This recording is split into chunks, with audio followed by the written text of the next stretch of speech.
Ouvrez s'il vous plaît dans Matthieu 14, les versets 25 à 27. Tard dans la nuit, Jésus se dirigea vers ses disciples en marchant sur l'eau. Quand ils le virent marcher sur l'eau, ils furent terrifiés et dirent « C'est un fantôme !» Et ils poussèrent des cris de frayeur. Mais aussitôt Jésus leur parla. « Courage, leur dit-il, c'est moi, n'ayez pas peur. » Que Dieu bénisse la lecture de sa parole. Je vous invite tous à vous asseoir. Nous allons chanter maintenant le chant Rédempteur adorable, strophes 1 et 4. Strophes 1 et 4.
Bonjour et bon sabbat à tout le monde.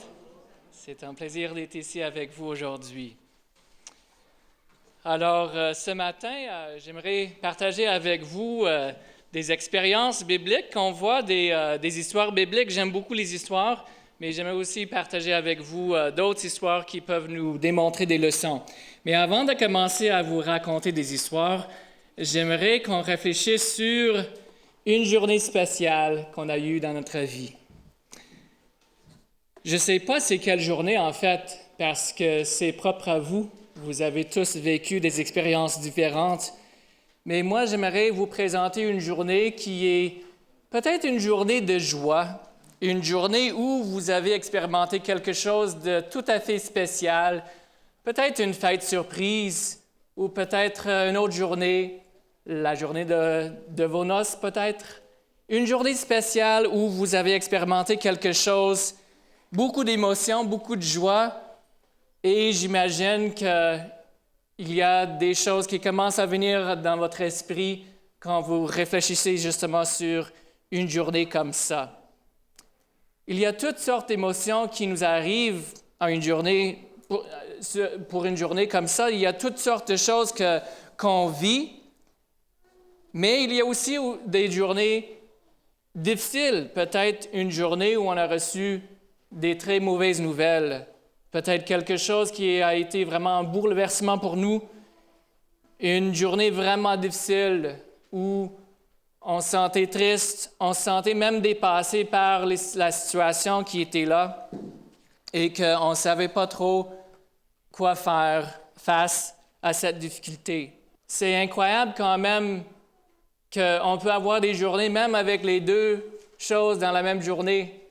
La journée peut commencer avec beaucoup de joie et on peut avoir quelque chose qui nous arrive dans la même journée qui est une grande épreuve. Ou on peut commencer la journée avec une mauvaise nouvelle et plus tard dans la journée, on peut avoir quelque chose de merveilleux qui arrive. Alors, dans le fond, on voit qu'on n'est pas vraiment en contrôle des choses qui nous arrivent dans la vie. Et c'est parfois difficile aussi de planifier qu'est-ce qui va nous arriver dans une journée. Quand on commence une journée, c'est une page blanche, si on veut. Une journée qui est devant nous, qu'on a le choix de vivre avec Dieu ou de laisser Dieu à côté. C'est une journée où on peut décider de se tourner vers Dieu à chaque instant de la journée, ou c'est une journée où on peut commencer notre jour en toute vitesse avec Dieu, mais après ça, on le laisse dans notre chambre avec notre Bible et on continue, on poursuit les tâches de la journée. Moi, j'aimerais partager avec vous une histoire qui est très, très connue dans le fond, mais j'aimerais présenter peut-être des faits qu'on connaît un peu moins de l'histoire. Dans le fond, c'était une journée tout à fait spéciale, une journée où personne ne s'attendait au résultat qu'on allait avoir. Ça se déroule justement le 10 avril 1912. Peut-être qu'il y en a déjà qui aiment l'histoire, qui sont au courant de qu'est-ce que c'était. Alors, c'était le premier voyage du Titanic. Mais, comme vous connaissez bien l'histoire, j'aimerais juste partager quelques faits intéressants qui nous démontrent justement que parfois la fierté, l'orgueil humain peut nous nuire. Puis justement, c'était tout à fait quelque chose d'étonnant parce que même la grandeur du navire, c'était quelque chose de vraiment impressionnant. C'était 269 mètres de long. Alors, si on est dans une ville comme Montréal, c'est comme presque 4 coins de rue. C'est quand même très, très, très grand. Puis la hauteur, c'est 11 étages. Alors, c'est quasiment une gratte-ciel, juste en navire. Alors, c'était vraiment impressionnant. C'était quelque chose qui était non seulement gros, mais très, très beau aussi. C'était le navire le plus luxueux du monde entier. Puis, il y avait 11 millionnaires qui étaient à bord. Alors, tout le monde, dans le fond, pensait que c'était si gros et si impressionnant, si magnifique, que ce serait impossible que ça coule. Même, on peut voir la réaction des gens, et ça, c'est une chose qui m'a frappé, de voir quelques réactions des gens. Premièrement, le capitaine, il a dit que même Dieu ne serait pas capable de couler le Titanic. Alors, quelle audace de dire une telle phrase. C'est vraiment incroyable. Mais aussi, on voit que même les passagers, eux, ils faisaient tellement confiance que ça serait sécuritaire à bord le navire que la plupart n'avaient pas pris d'assurance vie. Alors, eux, ils étaient sûrs qu'ils étaient en sécurité à bord. Mais c'est pas vraiment ça qui est frappant, parce que c'est quand même impressionnant de voir tout ça, de voir que c'est le plus beau depuis toujours et qu'on a réussi à faire quelque chose de merveilleux. Et même, on peut peut-être dire qu'OK, on peut comprendre qu'on va les pardonner parce que ils sont fiers de ce qu'ils ont fait. Après tout, c'est une fierté quand même. Mais c'était pas ça le plus gros problème. C'était pas le fait d'être fiers de ce qu'ils ont fait, mais c'était plutôt le fait qu'ils ont refusé justement d'écouter l'avertissement. Même on peut voir qu'il y avait reçu 5 avertissements, qu'il y avait un iceberg qui était proche et qu'ils étaient en danger. Par la radio, ils ont reçu 5 avertissements. Et au 6e message, celui qui était en charge de la radio pour communiquer justement, il a renvoyé un télégraphe en disant « Tenez-vous tranquille, je suis occupé, envoie-moi un message plus tard. » Alors ça, c'était le 6e et le dernier message qu'ils ont reçu. Alors on voit justement des gens qui se font confiance, mais des gens qui refusent d'écouter l'avertissement qui est là et celui qui a une voix pour justement les protéger contre le danger. Mais ça ne s'arrête pas là. Mais avant d'aller plus loin, j'aimerais qu'on lise dans la Bible, dans Proverbes chapitre 16 et le verset 18. Proverbes chapitre 16 et le verset 18, on voit justement un verset qui est très approprié pour l'histoire du Titanic. Il est écrit « L'arrogance précède la ruine et l'orgueil précède la chute ». Alors, la meilleure façon pour faire des erreurs, c'est de penser qu'on a tout compris. De penser que notre façon est meilleure que tous les autres, c'est la meilleure façon pour faire des erreurs, et parfois des erreurs graves. Alors, l'arrogance précède la ruine et l'orgueil précède la chute.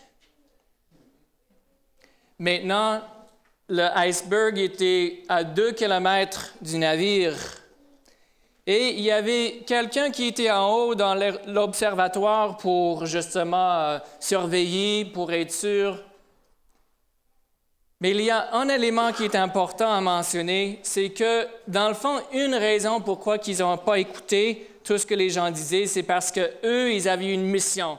Ils voulaient traverser l'océan le plus vite qu'ils avaient fait jusqu'à date, puis ils voulaient arriver pour qu'ils puissent dire à tout le monde qu'ils ont arrivé à faire quelque chose qui n'avait jamais été fait auparavant. Alors, étant donné qu'eux, ils ont décidé que leur objectif, c'était une chose précise, ils n'écoutaient rien d'autre de ce que les autres disaient. Est-ce que ça peut être une leçon pour nous? Est-ce que parfois, nous, on est tellement sûrs que c'est ça qu'il faut accomplir qu'on n'est pas prêt à écouter la voix de Dieu qui nous dirige dans une autre direction? Alors, la personne en haut, il a dit, « Iceberg, arrêtez-vous! » Même il a sonné la cloche, et la cloche a sonné pendant 3 minutes. Il y a des cloches autour de nous aujourd'hui, il y a des messages autour de nous. La question, ce n'est pas est-ce qu'on va écouter des messages, la question, c'est quel message est-ce qu'on va écouter?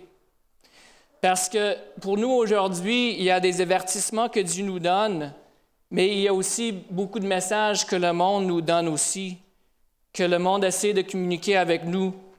Alors, c'est quel message qu'on va écouter? Est-ce qu'on va décider plutôt de continuer pour qu'on puisse atteindre l'objectif qu'on s'est fixé, ou est-ce qu'on est prêt à écouter l'avertissement? Alors, la cloche a sonné pendant 3 minutes. Personne n'a agi, personne n'a réagi, personne n'a rien fait pendant ces 3 minutes-là.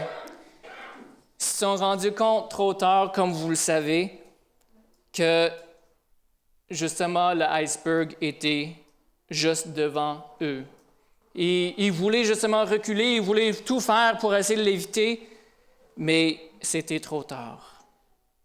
Dans Matthieu chapitre 14, on voit une histoire très intéressante d'une journée remplie d'émotions. Une journée où on dirait qu'il y avait toutes sortes de choses qui arrivaient et toutes sortes d'expériences que les disciples ont vécues. Puis ce matin, j'aimerais qu'on regarde l'histoire un peu comme si on était un des disciples, comme si on voit l'expérience à travers leur façon de voir et aussi à travers leur expérience avec Jésus. Alors, l'histoire commence parce que, justement, il y avait des gens qui ont eu un intérêt à écouter la parole de Dieu. Des gens qui voulaient justement savoir qu'est-ce que Jésus allait dire. J'imagine que dans cette foule de 5000 personnes, et même plus que 5000, qu'il y avait des gens qui avaient vraiment le cœur sincère, qui voulaient vraiment savoir qu'est-ce que Jésus allait partager avec eux. Mais il y avait aussi des gens qui cherchaient leur propre intérêt, des gens qui étaient plus ou moins intéressés, mais qui étaient peut-être curieux, qui voulaient savoir qu'est-ce que Jésus allait partager. Alors, ils sont allés tous ensemble pour écouter la parole de Dieu, pour écouter qu'est-ce que Jésus allait partager avec eux. Et comme vous le savez, c'était vers la fin de la journée, quand les disciples se sont rendus compte que tout le monde avait faim. qu'ils avaient écouté toute la journée et qu'ils avaient très faim. Ils avaient besoin de retourner à la maison pour manger. Mais Jésus, il y a eu une réaction assez intéressante parce que lui, au lieu de dire que oui, on va envoyer les gens, qu'est-ce qu'il a dit à ses disciples? Il leur a demandé si eux, ils pouvaient leur donner quelque chose à manger. Alors, à ce moment-là, on voit qu'il y avait un jeune homme qui a décidé de partager son repas et que par un miracle incroyable de Jésus, 5000 hommes plus les femmes et les enfants ont mangé cette journée-là. C'est sûr qu'on pourrait parler longtemps de cette histoire-là, mais ce n'est pas le but de mon message ce matin. J'aimerais plutôt qu'on regarde un peu la réaction humaine face à ce miracle-là. Alors, là, on voit que les disciples, ils voyaient Jésus comme ils ne l'ont jamais vu avant. Ils ont vu que Jésus avait la puissance pour multiplier les pains. Il avait la puissance pour faire toutes sortes de miracles pour justement qu'il soit une nation forte. Et que les disciples, ils n'avaient pas encore compris le plan de Dieu. Alors, pour eux, le plan parfait, c'était que Jésus prenne contrôle de la nation juive pour qu'il puisse justement aller à la guerre et on n'avait même pas besoin d'apporter de la nourriture parce que Jésus pouvait multiplier ou même peut-être créer de la nourriture de rien. Alors, eux, c'était le point où ils étaient le plus excités jusqu'à date à c'était quoi les possibilités dans le royaume de Jésus. Ils étaient tellement motivés par leur désir de faire de Jésus le roi d'Israël, qui commençaient à parler avec la foule, les gens, puis de vraiment commencer à faire des plans. Et Jésus voyait qu'il y avait beaucoup de gens aussi qui commençaient à voir la possibilité avec Jésus. Mais encore une fois, la question pour nous aujourd'hui, c'était quoi le plan de Dieu? Parce que nous, on peut penser que notre plan et l'objectif qu'on a, c'est la meilleure chose à faire, mais ça ne veut pas dire que c'est le plan de Dieu. Ça aurait été probablement une bonne chose de ne pas être soumis aux Romains, mais ce n'était pas le plan de Dieu. J'imagine que c'était plus difficile pour eux de vivre leur foi avec le gouvernement qui était là, mais le plan de Dieu n'était pas pour changer ça. Alors, on voit que parfois, Jésus, sa façon de communiquer avec nous, il a besoin de s'ajuster selon notre situation, selon notre attitude. Que les disciples, ils étaient là, puis ils avaient un plan, puis ils voulaient justement mettre sur pied tout leur plan pour qu'ils puissent arriver à avoir quelque chose de beau avec Jésus, mais que Jésus, il était prêt à s'ajuster, il était prêt à changer, il était prêt à tout faire pour qu'il puisse régler la situation dans son amour et avec le tact que seulement Jésus peut avoir. Alors, les disciples, je me laisse penser un peu à la situation parce que, comme j'ai dit, on va essayer de se mettre un peu dans la peau des disciples. Puis, on voit que justement, c'était quelque chose qui était très important pour eux. Mais aussi, on voit le côté humain très fort. On voit le côté humain parce que eux, j'imagine que dans leur cœur, ils se sont dit, nous, on a accepté l'appel de Dieu. Dieu nous a appelés à faire quelque chose pour lui. Puis, on a accepté ça, même si on n'avait rien. Il nous a rien promis. Il nous a juste demandé de le suivre, puis on a accepté de le suivre.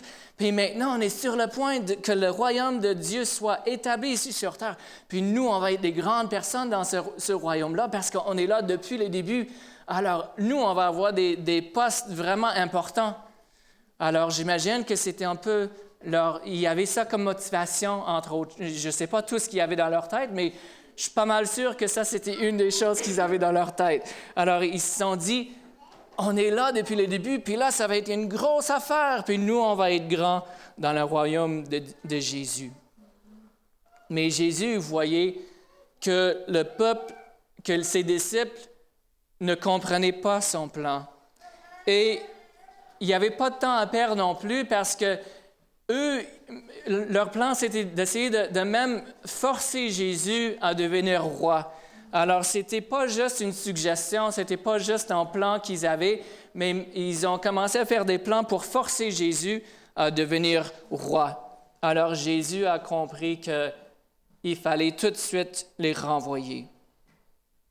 Alors, c'est ça que Jésus a dit à ses disciples. Il a dit, je vais vous renvoyer et je vous demande d'aller de l'autre côté pour justement, je vous demande de me laisser tout seul, je vais renvoyer la foule. Et on peut même le lire, c'est dans Matthieu chapitre 14. On va lire dans le verset 22, si vous voulez. Alors, dans le verset 22 de Matthieu chapitre 14, on voit aussitôt après, il obligea les disciples à monter dans la barque et à passer avant lui de l'autre côté pendant qu'il renverrait la foule. Alors, Jésus n'a même pas pris la chance que ce soit eux qui renvoient la foule.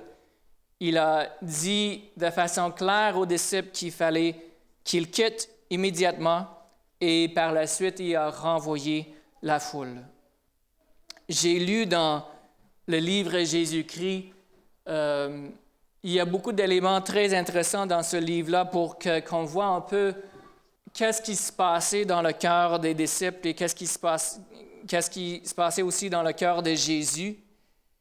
Et on voit que justement Jésus a utilisé son autorité divine pour renvoyer les gens. Les gens, ils ne voulaient pas partir parce que eux, c'était une opportunité trop belle pour eux. Ils voulaient absolument profiter de la situation pour que Jésus puisse devenir leur roi. Mais ils n'osaient pas. Ils n'osaient pas rejeter justement qu'est-ce que Jésus leur dit de faire. Alors, ils ont décidé de partir. Et moi, si j'étais Jésus, je pense que ce serait le moment de dire « Enfin, il n'y a personne là pour m'achaler, il n'y a personne pour me déranger. » Puis là, ça a été proche. Je sais que ce n'était pas ça le plan de Dieu, alors j'avais comme pas le choix, mais une chance qu'ils sont partis parce que maintenant, je vais avoir la paix. Puis je vais pouvoir prier pour avoir plus de force, pour passer à travers justement l'épreuve que je vais avoir bientôt. Ça aurait été quand même tout à fait normal que Jésus commence à prier pour lui-même parce qu'il savait que l'épreuve arrivait bientôt et qu'il avait besoin de la force de Dieu, de son Père, pour passer à travers l'épreuve. Mais Jésus, il ne pensait pas à lui-même. Au lieu de penser à lui-même, il était rempli de tristesse par la réaction des disciples. Et même s'il les a renvoyés, il les avait dans son cœur. À cet instant, il avait le désir de prier pour eux. Puis j'aimerais partager avec vous dans Jésus-Christ à la page 368. Il y a quelques phrases qui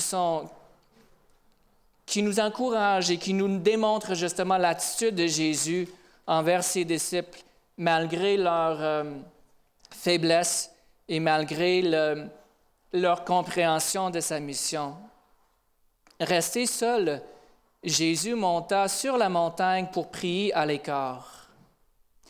Des heures durant qu'il intercède auprès de Dieu. Ce n'est pas pour lui qu'il prie, c'est pour les hommes. Il demande à Dieu de pouvoir leur révéler le caractère divin de sa mission afin que Satan ne puisse aveugler leur entendement et pervertir leur jugement. Je pense que pour chacun de nous aujourd'hui aussi, à chaque journée, on est face à des situations, des décisions à prendre. On a des des choix à faire, puis ces choix-là, parfois on essaie de faire ces choix tout seul. Au lieu de demander à Jésus de nous aider, au lieu de demander qu'il nous protège contre les attaques de Satan, on essaie par nous-mêmes de faire nos propres choix. Le Sauveur sait, je poursuis à la même page 368 de Jésus-Christ, le Sauveur sait que les jours de son ministère personnel sur la terre touchent à leur fin et que ceux qui le recevront comme Rédempteur seront peu nombreux. L'homme angoissé, il prie pour ses disciples qui vont être soumis à une épreuve douloureuse. Alors, au lieu de penser à lui-même, au lieu de penser à la douleur qu'il va avoir, il pense plutôt à la douleur que ses disciples vont avoir. Alors, si on se met comme un de ses disciples, ça veut dire que Jésus est en train de penser à nous. Il est en train de prier pour nous, pour l'expérience qu'on va avoir, pour l'épreuve qu'on va avoir maintenant qu'on s'enligne pour la fin de l'histoire. Alors, Jésus, il prie pour nous, pour qu'on soit fortifiés pour l'épreuve qu'on va confronter. L'homme angoissé, il prie pour ses disciples qui vont être soumis à une épreuve douloureuse. Les espérances longuement entretenues par eux et fondées sur des erreurs populaires. Alors, ils savaient qu'ils n'avaient pas encore compris que leurs espérances ont été fondées sur les erreurs populaires, qu'ils seront déçus de la manière la plus pénible et la plus humiliante. Alors, moi, ça me révèle justement que Jésus est rempli d'amour pour chacun de nous. Même quand nous, on n'a rien compris de son plan, et même qu'on continue à lutter contre c'est quoi son plan pour nous, il va continuer à prier pour nous, il va continuer à prier pour qu'on comprenne son plan. Jésus, il n'a pas juste prié que les disciples soient comblés dans son amour. Non, il a prié pour qu'ils comprennent l'erreur qu'ils avaient, qu'ils puissent être fortifiés pour justement changer de vision et comprendre c'était quoi le plan de Dieu pour eux. Mais les disciples, qu'est-ce qu'eux, ils faisaient pendant ce temps-là? Pendant que Jésus est allé prier pour eux, les disciples, est-ce qu'ils sont partis tout de suite comme Jésus leur a demandé? Malheureusement, non. Les disciples, au lieu de partir tel que demandé, ils ont attendu. Vous pouvez tout lire ça dans Jésus-Christ. C'est très intéressant. Alors, ils ont attendu au lieu de partir, ils espéraient que Jésus change d'idée. Ils espéraient que Jésus décide que, oui, peut-être que vous avez raison en fin de compte. C'est une bonne idée que je devienne roi. Alors, on va vous laisser faire. Vous avez des bons plans. Alors, ils ont attendu. Mais comme ils ne se sont pas alignés dans le plan de Dieu, mais plutôt ils ont décidé de continuer à poursuivre leur intention, leur désir, leur volonté, là, ils ont été vraiment déçus. Ils ont été déçus parce qu'ils ont vu que Jésus, il n'est pas venu. Ils ont vu que toute leur espérance que Jésus devienne roi était en train de s'écrouler et que Jésus n'allait pas changer d'idée. Ils étaient tellement déçus. Ça a été une journée remplie de joie. Wow, incroyable! Jésus est capable de faire toutes ces choses-là. Il est capable de nourrir une foule de 7000 personnes, ou plus, je ne sais pas combien, mais en tout cas, beaucoup plus que 5. Alors, il a été capable de nourrir une foule de plus que 5000 personnes. C'était une journée d'émotion forte. Ils étaient vraiment joyeux de voir, puis ils avaient enfin une chance que Jésus devienne roi. Mais là, ils étaient tous déçus.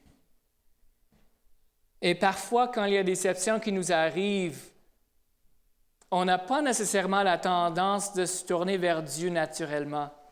Je ne sais pas pour vous, mais ça, je pense qu'au cœur de mon message ce matin, c'est vraiment ça mon objectif, c'est qu'on puisse se tourner vers Dieu à chaque instant, dans chaque situation, pour qu'il puisse nous fortifier et nous démontrer c'est quoi son plan au lieu de suivre le nôtre. Alors, eux, au lieu de dire peut-être que Jésus il avait un autre plan, peut-être qu'on a manqué, c'était quoi son désir, peut-être qu'on ne comprend pas sa volonté, au lieu de commencer à réfléchir comme ça, ils ont été déçus et ils ont dit, ça ne se peut pas, c'est terrible.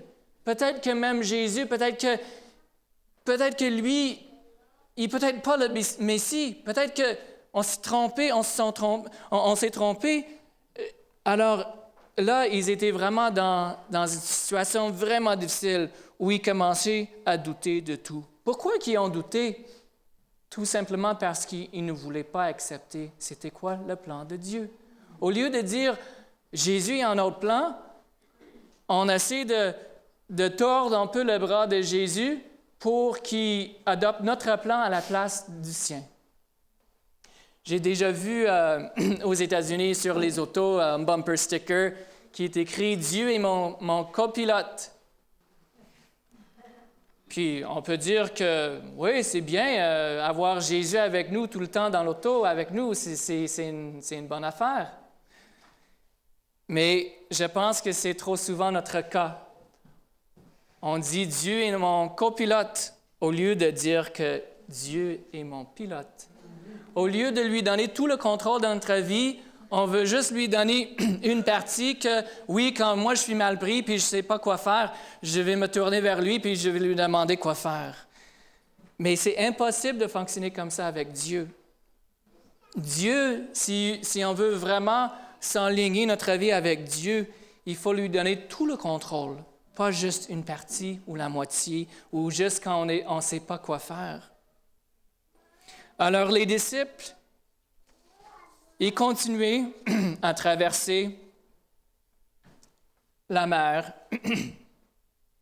puis ils continuaient à parler de leur déception et à se dire, c'est vraiment dommage que Jésus n'a pas compris qu'est-ce qu'il fallait faire.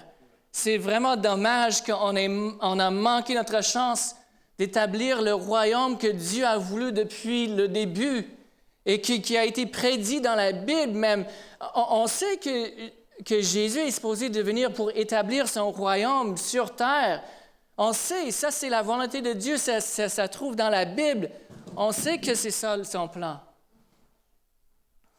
Alors, les disciples, ils étaient vraiment déçus. Dans Matthieu chapitre 14, les versets 25 à 27, on va lire ensemble. Tout le temps que les disciples étaient en train de décourager et de réfléchir sur leur plan, Jésus priait pour eux. Et Jésus était prêt à venir pour les aider dans le moment, le pire moment de la journée, le moment dangereux de la journée où ils avaient peur de perdre leur vie. Jésus était au courant de tout ça. Il était prêt, peut-être pas physiquement, mais il était prêt dans son esprit parce qu'il priait pour eux, puis il voulait tellement qu'ils comprennent. Alors, dans Matthieu chapitre 14, les versets 25 à 26, il est écrit « À la 4e veille de la nuit, Jésus alla vers eux, marchant sur la mer. » C'est seul Jésus qui peut faire ça. Quand les disciples le virent marcher sur la mer, ils furent troublés et dirent « C'est un fantôme !» Et dans leur frayeur, ils poussèrent des cris. Alors, j'imagine qu'ils ont dit, c'est toute une journée aujourd'hui, on a tout vu aujourd'hui, et puis maintenant, il y a un fantôme qui est en train de nous attaquer, qu'est-ce qu'on va faire? On va mourir, c'est sûr qu'il y a déjà la tempête qui est là et qu'on ne sait pas quoi faire, puis en plus, il y a un fantôme qui va nous tuer, alors qu'est-ce qu'on va faire? Puis Jésus leur dit aussitôt, « Rassurez-vous, c'est moi, n'ayez pas peur. » C'est incroyable de voir à quel point que Jésus va tout faire pour nous démontrer son amour. Et non seulement son amour, mais il va aussi nous démontrer son plan. Il va nous démontrer quel chemin à suivre pour chaque détail de notre vie. Alors Jésus arrive, puis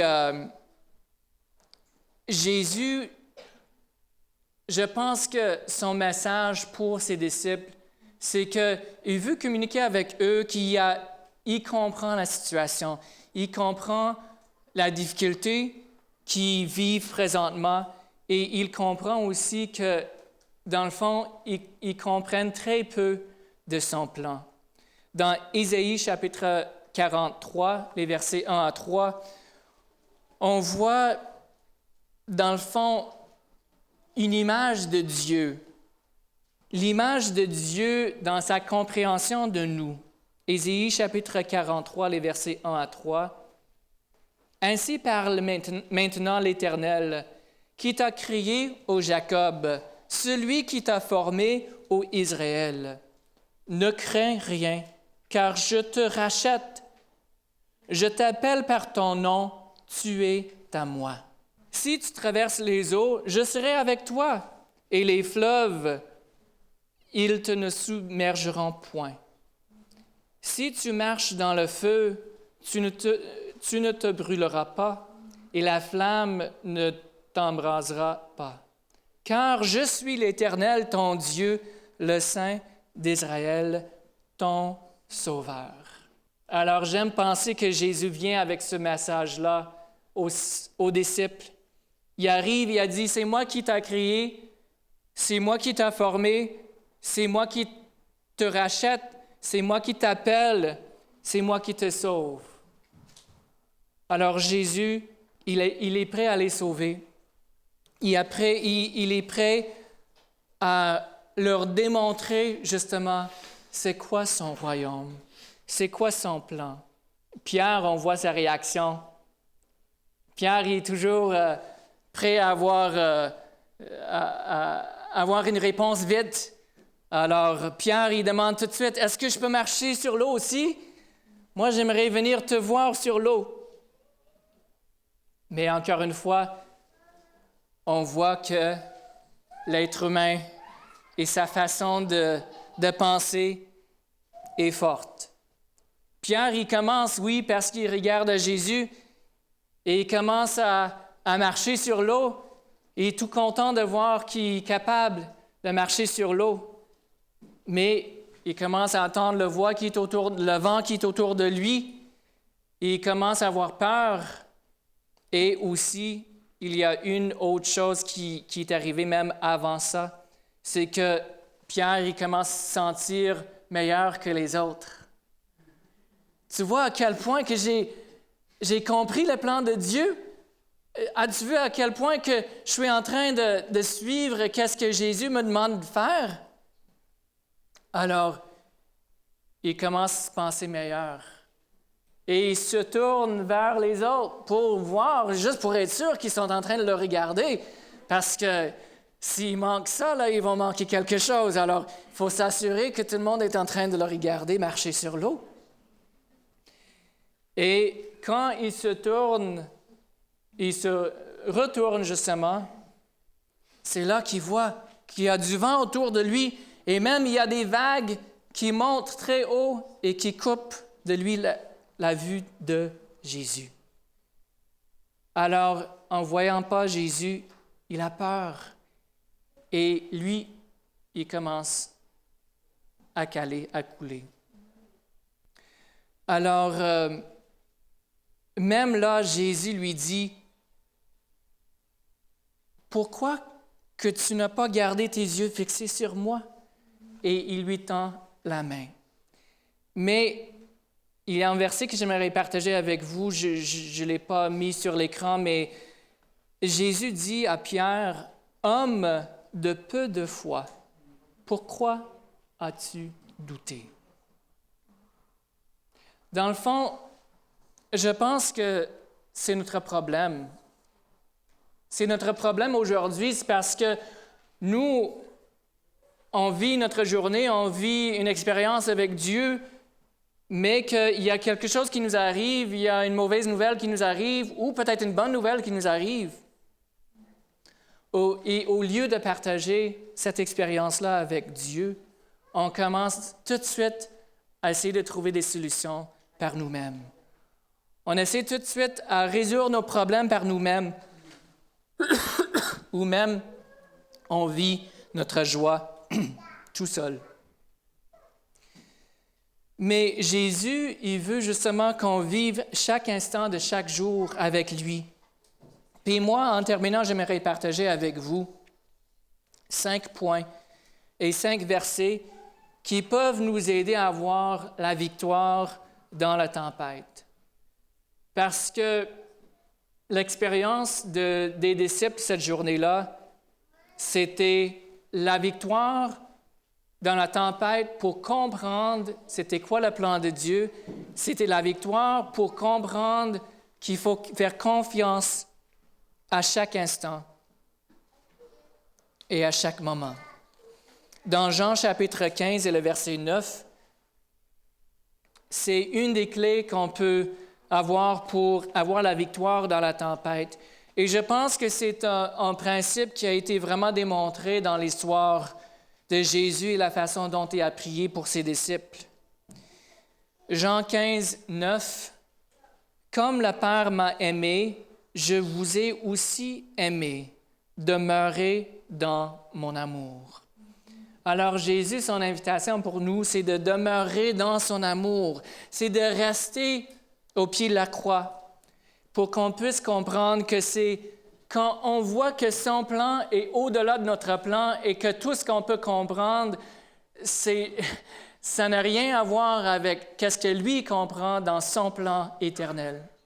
Alors, c'est de dire, OK, moi je demeure dans ton amour, je suis prêt à me plier, je suis prêt à m'abandonner pour comprendre ton plan.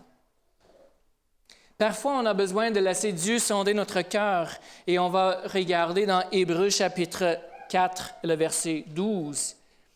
Parce que pour avoir la victoire dans la tempête, il faut laisser Dieu sonder notre cœur. C'est quelque chose qui est pas toujours évident. Parfois, on n'est pas sûr de nos réactions et pourquoi qu'on a les réactions qu'on a, mais Dieu est capable de nous le montrer. Et la meilleure façon pour comprendre c'est quoi la volonté de Dieu, c'est de la chercher dans sa parole. Hébreux 4, 12, « Car la parole de Dieu est vivante et efficace, plus tranchante qu'une épée quelconque à 2 tranchants,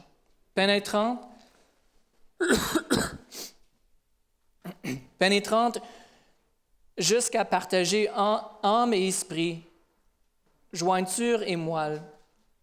Elle juge les sentiments et les pensées. » Alors, on voit qu'en étudiant la parole de Dieu, c'est là qu'on peut voir c'est quoi son plan.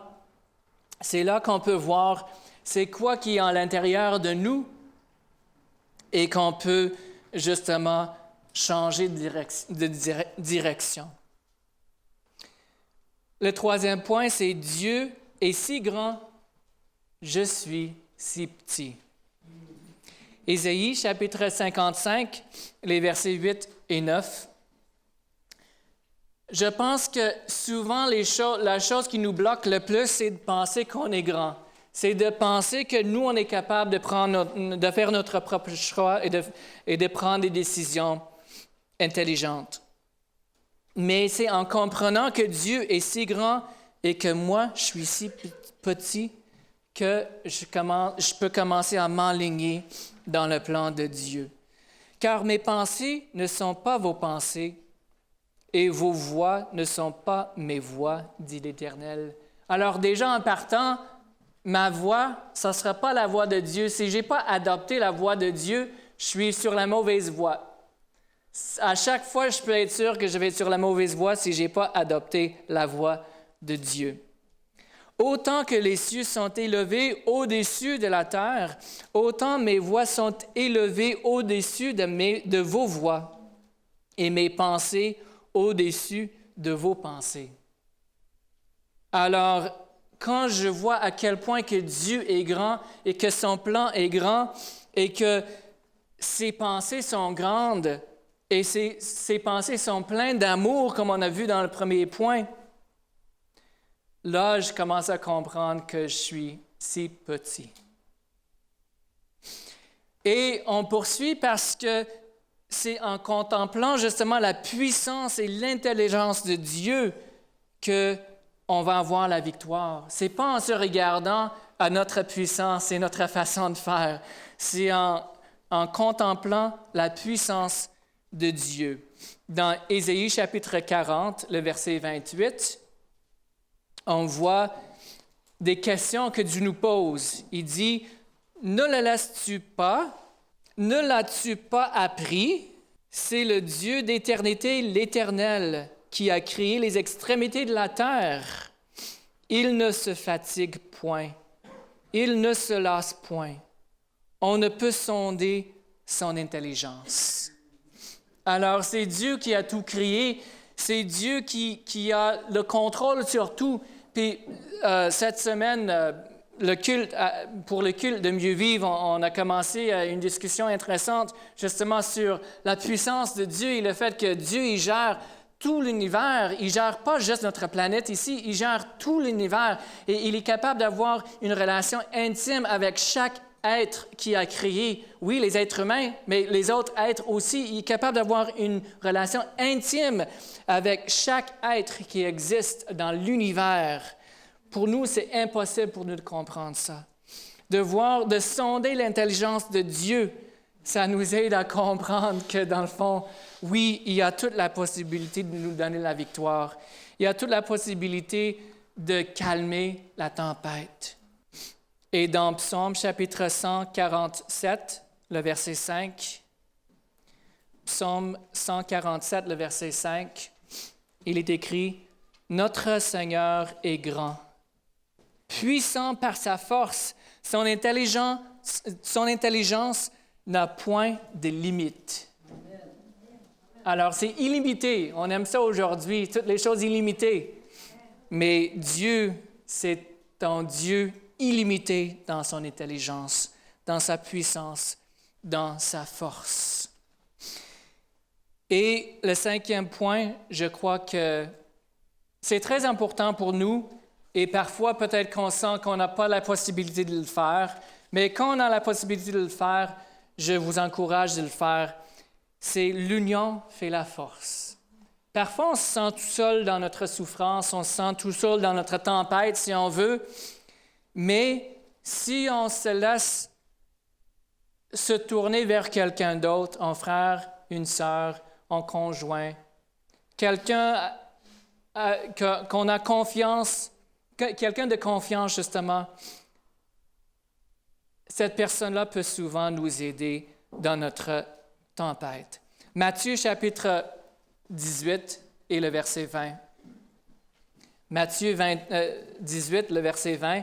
« Car là où 2 ou 3 sont assemblés en mon nom, je suis au milieu d'eux. » Alors, Dieu est là. Quand nous, on s'unit et on dit qu'ensemble, on va essayer de découvrir c'est quoi le plan de Dieu, Dieu il va nous le révéler et il va être là au milieu de nous.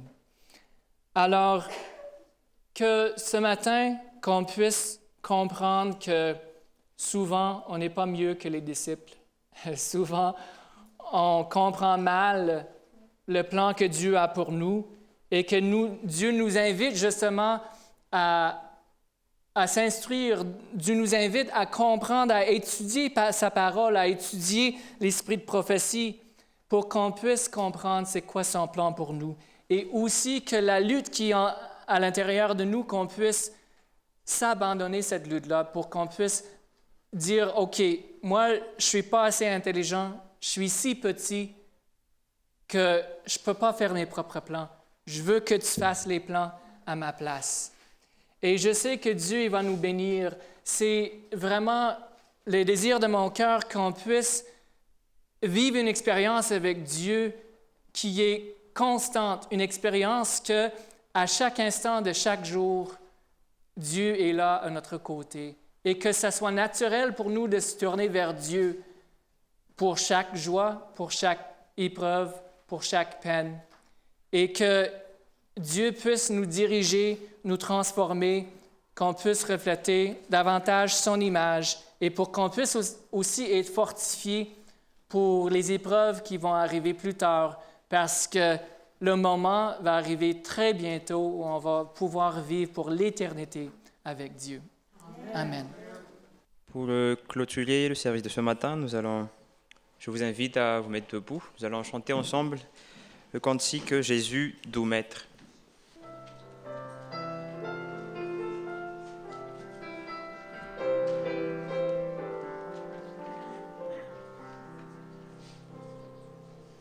Jésus, doux maître, règne sur moi, soumets mon être, sois-en le roi. Je suis l'argile, toi le potier, rends-moi docile, ton prisonnier. Jésus, lumière, pénètre en moi, éprouve, éclaire ma faible foi. Plus blanc que neige, rends-moi Seigneur, et de tout piège, garde mon cœur. Bon et tendre Père Céleste, on te remercie pour ce message, Seigneur. Ce message qui nous enseigne qu'on doit garder les yeux fixés sur toi continuellement. Seigneur, on te prie de bénir ces gens, bénir cette assemblée, que ta bénédiction repose sur chacun d'entre nous au cours de la semaine, et qu'elle nous protège et nous garde. Et c'est au nom de ton Fils qu'on te le demande.